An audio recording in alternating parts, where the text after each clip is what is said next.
मर्जी का मैं हूँ गुलाम ओ मेरे अलबेले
বাজারে আর মালা আছে কোলাঘাট বাজারে মনে হয় আর নেই জয় রাধে ও বাবা বাবা ভোলেনাথ বাড়ি এসেছে আর বাড়ি এসেই তার মনে পড়ে গেল যে আজকে আমার একটা কীর্তনের নেমন্তন্ন আছে একটু কীর্তন শুনতে যেতে হবে কোথায় যাবেন কীর্তন শুনতে একবারে যাবে অগস্ত্য ঋষির আশ্রম মহারাষ্ট্র কোথায় কৈলাস আর কোথায় মহারাষ্ট্র সেই মহারাষ্ট্রে কীর্তন শুনতে যাবে রাত্রিবেলায় যেই তিনি ঘর থেকে বেরিয়েছেন অমনি মা সতী তার সামনে দাঁড়িয়ে বলছে বলি আমিও তোমার সঙ্গে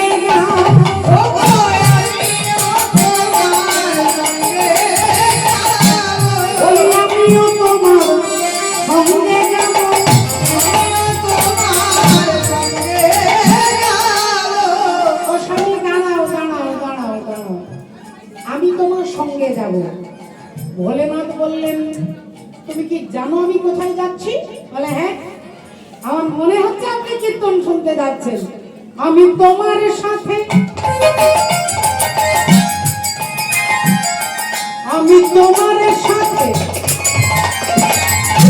হরি নাম শুনিব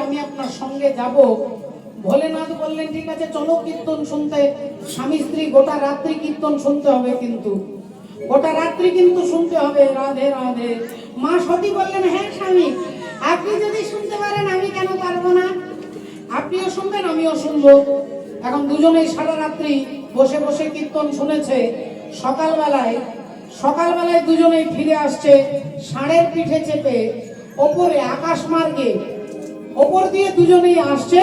আর এমন সময় ভোলেনাথ হঠাৎ করে হাতে তালি দিচ্ছে, হাতে তালি দিয়ে হাসছে আর চিৎকার করে বলছে, ঠাকুর তোমার অভিনয়টা খুব ভালো হচ্ছে, ভালো।